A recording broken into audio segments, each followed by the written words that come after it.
My Little Pony, Friendship is Magic will always go down, at least in my opinion, as one of the defining cartoons of the early 2010s. Though nowadays, the show barely has any cultural relevance outside of ironic memes, the show practically took over the internet. In 2011 to 2014, you couldn't go anywhere without seeing anything pony related. YouTube, Tumblr, 4chan, and other sites were bursting with fan content like art, music, fanfictions, etc. But I'm not here to talk about the fandom, there's already a video about that. Over this 5-part series, I want to look back at the entirety of MLP and see what made it as popular as it was, and what led to its eventual decline. This video will cover the first 2 seasons of the show, what some fans consider to be the best era, and the only 2 seasons that the show's creator was directly involved in. Join me as we take a trip to the land of Equestria and look at the show that shaped millions of childhoods, and even more adulthoods. This is My Little Pony, Friendship is Magic.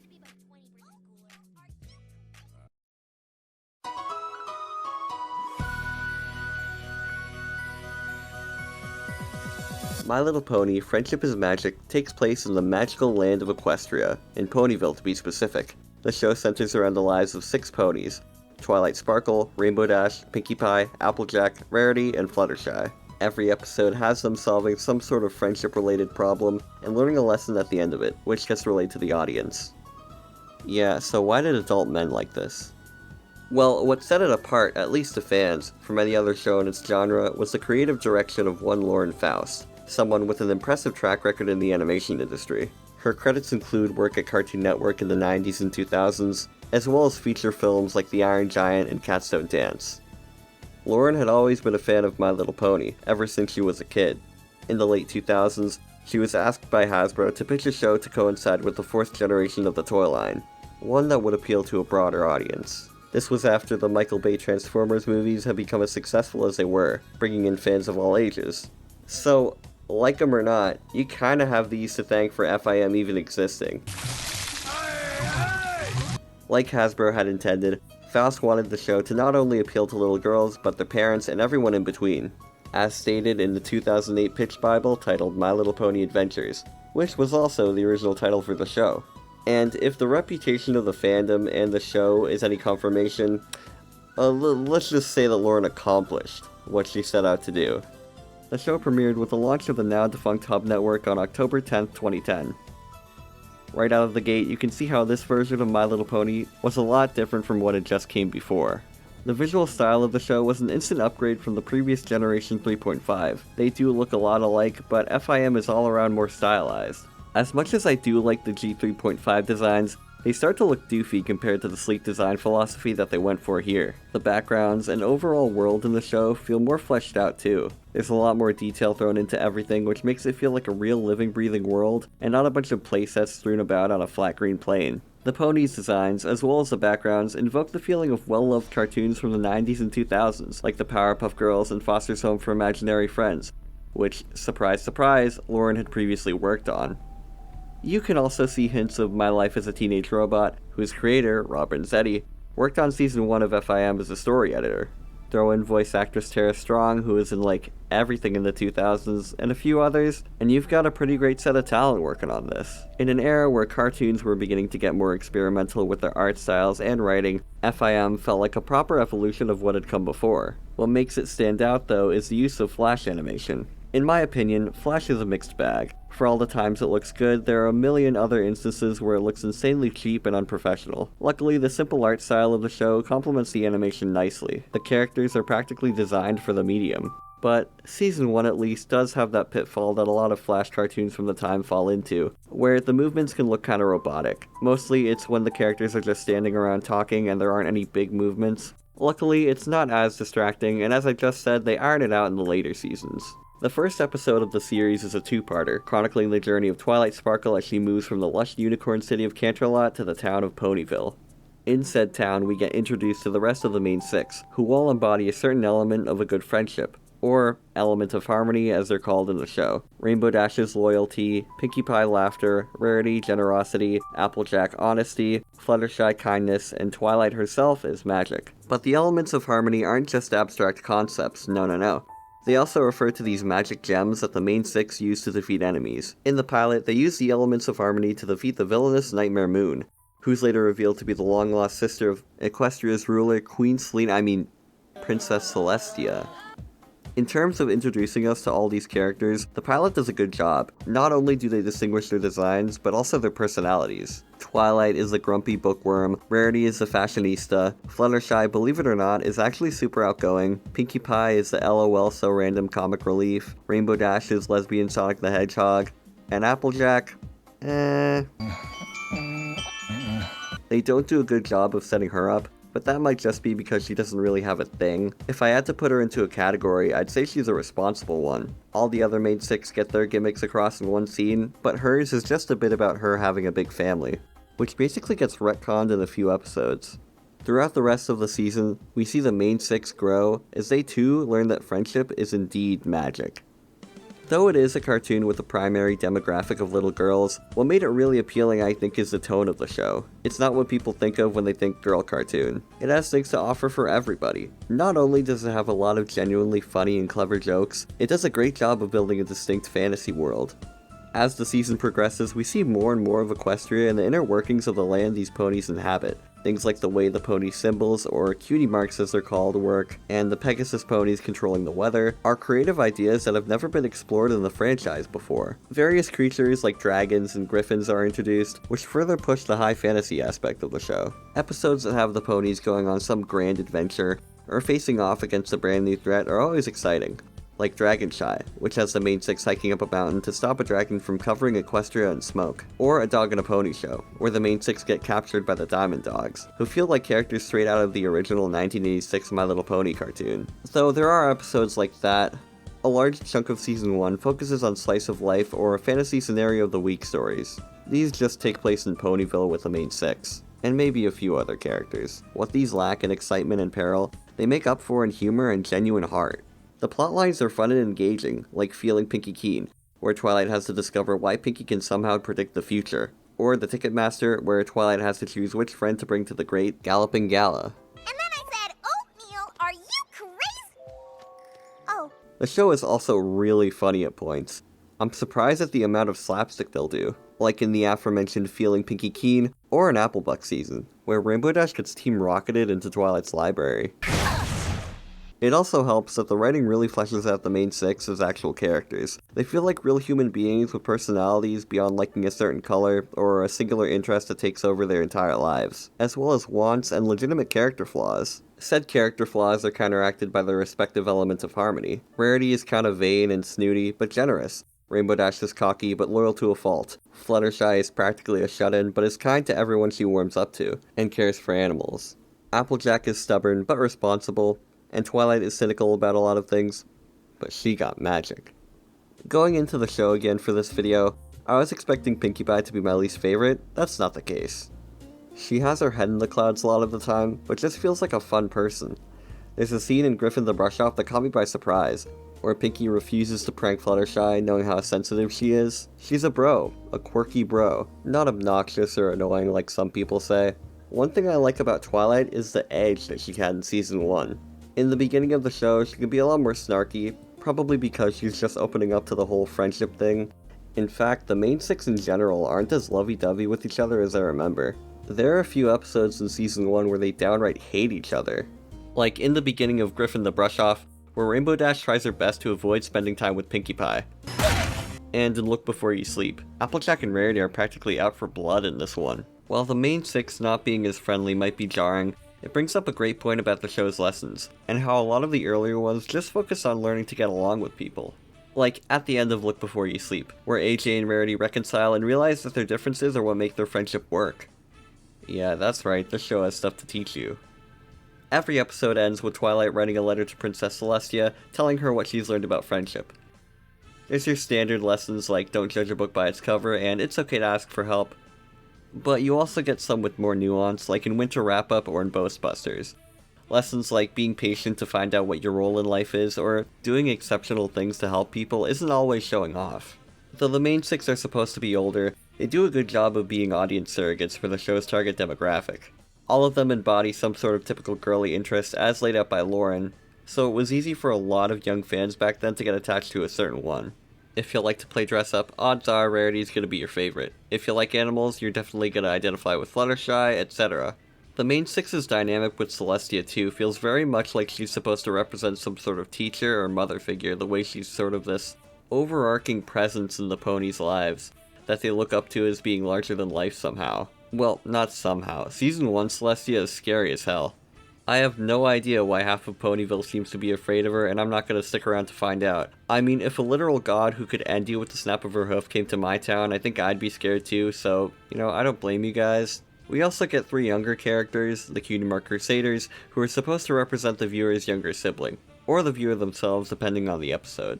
I think it's an interesting angle to the show, how you can see this whole little family dynamic between the main 6, Celestia, and the CMC. Starting with Season 2, I think they start to phase it out. But anyways, back to the Crusaders. Apple Bloom, Sweetie Belle, and Scootaloo are 3 fillies who've yet to receive their cutie marks. You see, in the world of FIM, ponies don't get their cutie marks until they discover their special talent. For example, Rainbow Dash didn't get her cutie mark until she performed a Sonic Rainboom, which is literally exactly what it sounds like. In most episodes with the CMC, they'll be trying some new thing that they think will reveal whatever their cutie mark is supposed to be. These guys' episodes are pure 100% slice of life. The show does a good job of distinguishing their episodes from the main 6's. CMC episodes feel like a different show, but in a way that fits FIM's universe. All of them are basically younger, more insecure versions of their respective older sisters. Apple Bloom is just a sassier version of Applejack, Sweetie Belle is Rarity, but instead of being into fashion, she's into singing, and Scootaloo isn't Rainbow Dash's little sister, but more of a mini-me. Though they all get fleshed out eventually, in Season 1 they mostly play the token kid characters in episodes like Stairmaster and Showstoppers. Besides them, you also have some more secondary characters that get introduced in the first season. Spike is Twilight's dragon assistant. Going back to the family dynamic idea, he's supposed to be the little brother. I don't know why people don't like him. For the token boy character in a girl's show, I think he's fine. Having a cute sidekick is way more preferable to like a love interest or something, which was actually something Lauren wanted to add into Season 1. Look, for all the great ideas she had, I don't know if that one would have gone over all that well, but you never know. We could be living in an alternate universe where the main 6 have their own equivalent to the boy squad from My Little Ponytails. Forget that! Give her flowers that'll make her sneeze! Big Macintosh and Granny Smith are Applejack's brother and grandma respectively.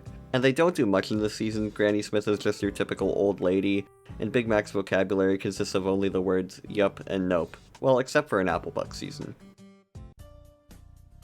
Another unicorn, simply referred to as the Great and Powerful Trixie, appears in the episode Ghostbusters. In this one, she tries to outdo Twilight's real magic with stage magic. Yeah, Trixie, great idea. She was a fan favorite, leading her character to get a significant overhaul in Season 6.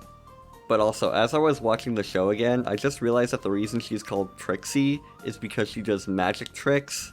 Trixie. Well, I feel freaking stupid. And for the longest time, I always found it weird that they gave this magical pony a boring human name. Hopefully they never do that again. Zecora is a zebra who lives in the nearby Everfree Forest.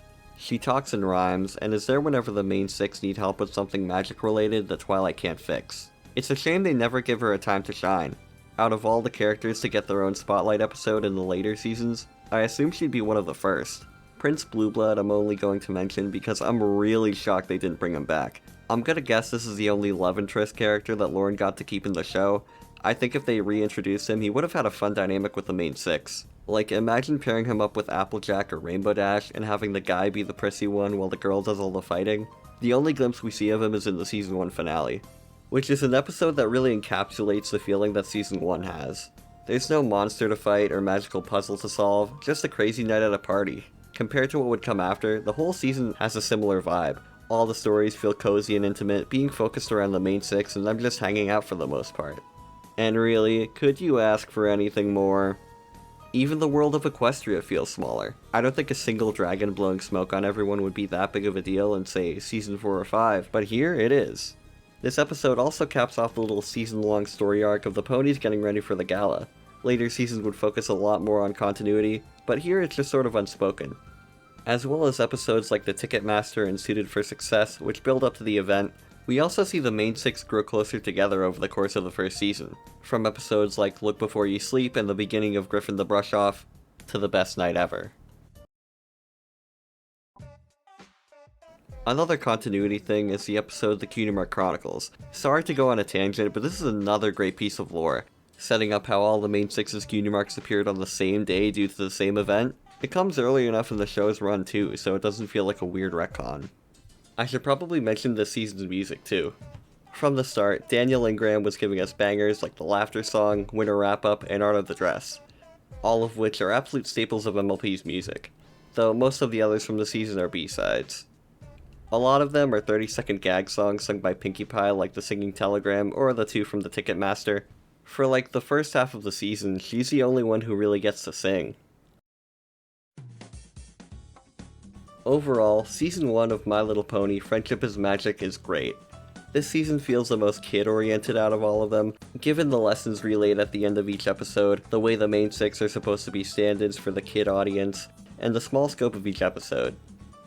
As much as I do like the homegrown feel of the season, it feels a little cramped when you're just seeing the same locations every episode with the same characters. In some instances it's a plus, but others, I can see it bring down the show for some viewers. If you're gonna skim Season 1, I'd recommend getting a mix of episodes in, both fantasy and slice of life.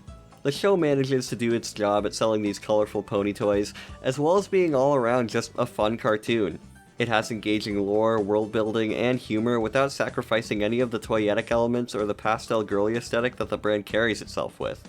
It showed that cartoons aimed at this audience can be good. It's funny without either being alienating to its target demographic or obnoxious to older viewers. It has an amazing balance of stuff for everybody. Or, as I should be saying, every pony. Which reminds me, as the show began to air, something was stewing in the bowels of 4chan's cartoons and comics board, something that would take the entire internet by storm, and would eventually change the trajectory of the show and the My Little Pony brand as a whole forever.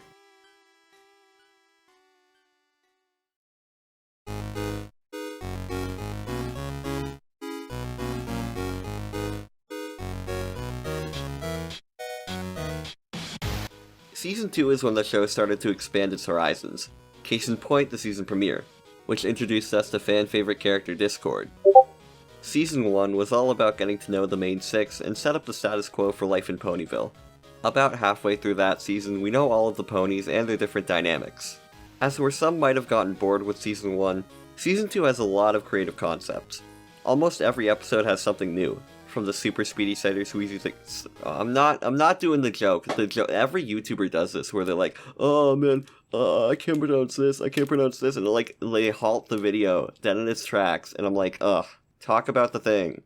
To Dragon Quest, which is technically a remake of a G1 episode, to Luna Eclipsed, to the season finale. And even the slice of life ones, those throw in a lot of equestrian lore on the side, and have a lot of stories focused on a lot of different character dynamics, whether that be the main 6, CMC, or whoever.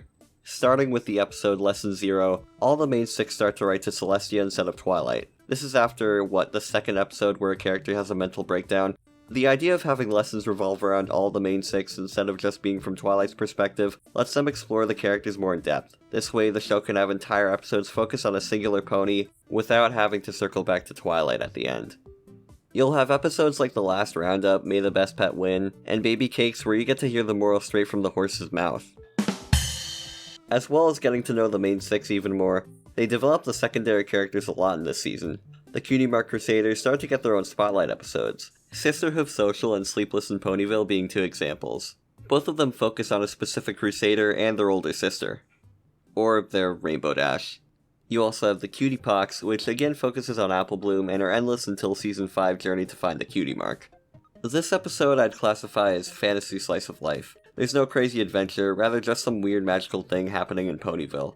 These sort of episodes replace adventure episodes that you got in Season 1. Aside from the two-parters, you don't get that much excitement. The reason for that I'll talk about later. Going back to the Cutie Pox, Sakura shows up again in this one. After a certain point, you start to feel sorry for her having to deal with these ponies always barging into her place when they need help. Like, oh my gosh, what do you want now? Get out of my house. My hut.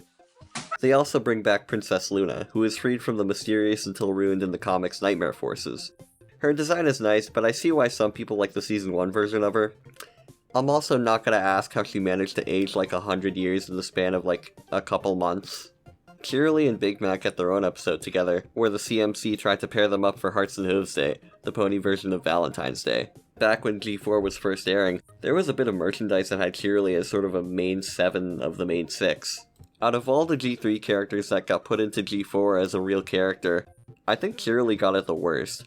She's relegated to the typical worn-out schoolteacher stock character, and slowly got phased out as G4 went on. She went from a unicorn princess to the storyteller of the group to just a teacher. Feels bad, man. In terms of world building, this season fills in a lot of the gaps that Season 1 left open. Besides Hearts and Hooves Day, the ponies now have other holidays, like Heartswarming Eve, originally called Solstice Eve, and Nightmare Night. Both of these are obvious parallels to real-world holidays in terms of both general aesthetic and the way they're celebrated, though Heartswarming Eve is more about the founding of Equestria, which is another thing we get to hear about in the same episode. As well as that, we also get the founding of Ponyville, as told by Granny Smith. I love the way they go back and give us more info about the world in episodes like these. Though I do find it weird at points where certain things in Equestria resemble our world a little too closely, like Granny Smith and her family obviously being based on late 1800s settlers. It might ruin the high fantasy feel of the show for some people, but it is part of the world Lorne created. From the start, and in Season 1, a lot of the things in the show look reminiscent of late 1800s, early 1900s America. The trains, the various towns we see in Over a Barrel, The Last Roundup. It's a creative mixture of swords and sorcery fantasy stuff, pastel pony princesses, and 19th to 20th century Americana. Talking about that era specifically, the Flim Flam Brothers. These guys are great, and have one of the best songs in the season, theirs being a Music Man parody. Something I think every long-running musical series has to do eventually. Along with the Flim Flam song, this season is also the one that brought us Becoming Popular, BBBFF, The Perfect Stallion, the Smile song, and the Stay aria. Again, all staples of the show's soundtrack. Out of the first 3 seasons, I don't think there's anyone that has the best music hands down, but this one for sure has all the songs that people point to as being the best. I mean, the Flim Flam Brothers, the Smile song, and the Stay aria, in the same season. Yeah, pretty good track list. If you watch seasons 1 and 2 back to back, you might notice that the colors are a lot more saturated in Season 2. I have no idea why this is, but I think I like it more than Season 1. It might just be my dumb baby brain being attracted to bright colors, but you never know. The animation in this season is a lot more smooth. Again, like the previous season, there's a lot of fun moments, including the slapstick. Though nothing can top that one bit with Twilight in the wheelchair, or Feeling Pinky Keen in general. That episode's really, really funny. But as a season, I have to admit there's a lot more funny moments in total. Like this gag in Dragon Quest, or the Evil Maid 6 in Return of Harmony. Your face! Or just the entirety of Putting Your Hoof Down. I don't care how people feel about this episode. Fluttershy yelling out random mottos and annihilating everyone in their path is so stupid that it makes me laugh every time. If I'm gonna bring up that episode, I guess I'm also gonna have to bring up that yeah, this season has a few duds. And by that, I don't mean episodes that are awful, just ones that don't really have a good moral if you think about them for more than 5 seconds. I know a lot of people don't like the mysterious ne'er-do-well, but I thought that one was kinda meh. A Friend Indeed though, yeah, not a fan. I've been in both of these character situations multiple times in my life, and let me just say it never works out this well. This season feels more like something aimed at everyone, rather than something mainly for kids. No more PSAs at the end from Twilight, Celestia barely shows up and isn't even scary anymore, and there's more references and nods to the fandom. Yeah, that's right. Derpy, a popular background character, has her first speaking role in The Last Roundup, where in the original cut of the episode she's referred to by name. Watching it again, I forgot it even happened. You have no idea how shocked I was when Rainbow Dash uttered the word derp on screen. You've also got the Big Lebowski ponies, among other things, as noted in the infamous Brony Comes Out to His Dad video. It's called clopping, Dad. Yeah, god damn it, Blaze. I wouldn't say the show's change in tone was a response to the fandom, but the references obviously are. They can be kind of jarring, but it doesn't get in the way of the show. If I had no idea who Derpy was and saw this, I wouldn't be confused or anything. This is just some random Pegasus. The season concluded in April 2012 with the 2-parter A Canterlot Wedding, where Twilight and company go back to Canterlot for a baby shower. Yeah, it's a misleading title, I know. Jokes aside, Twilight finds out that her brother is getting married to Princess Miyamori Cadenza, or Princess Cadence. She then notices Cadence acting a little sus and decides to call an emergency meeting, only for none of her friends nor her brother to believe Cadence is actually doing anything wrong. But when you know it, that Cadence was an imposter all this time. Now the main six, Shining Armor, and the real Cadence have to face off against the shape-shifting Queen Chrysalis and her army of changelings. And let me just specify that yeah, the changelings can shapeshift too. As much as I do like the changelings as a concept, I honestly think Chrysalis is a worse version of Nightmare Moon. Like, they just took Nightmare Moon and made her a bug. The rest are fine though. I like the showdown that they and the main six have at the end. The second part of the special I think is better than the first. In the first one, they do that thing where one character thinks the obviously evil character is evil and nobody believes them, but then they do turn out to be evil, even though everything was pointing to it being a misunderstanding. That's instantly forgiven though, because at the start of the second part, we're greeted with this awesome Crystal Cave and one of the show's best songs. If you were into MLP as a kid and didn't have an obsession with This Day aria, are you even into MLP? Imagine watching this episode for the first time and not knowing just what was about to go down.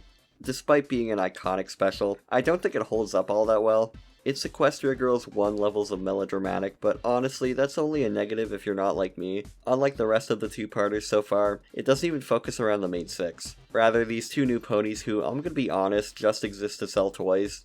First ever pony wedding! Your first ever... Cadence being an alicorn comes out of nowhere and clearly was just a ploy to add another pink pastel pony princess to the toy line. I wonder why they did this. What decision would have happened during Season 2 that made them want to add, or gave them the license to add these random, overly toyetic elements into the show's world? Well, after the first season had aired, Lauren Faust left the show due to creative differences. Her wanting to make a more adventure-oriented high fantasy show, versus Hasbro wanting to push toys. Season 2 was the last season that Lauren had any influence over, having helped with story concepts for most of the episodes. Although it had an underwhelming finale, and a few episodes that some fans downright hate, Season 2 is an improvement over the first. It pushed the tone of the show to help appeal to a broader audience way more than the first one did. It introduced new characters that would become staples of the later seasons, and developed and redefined the ones that were already there. It takes everything that made Season 1 a hit and doubles down on it. Now this show, Season 2 Friendship is Magic, this is a show that really kept bronies around.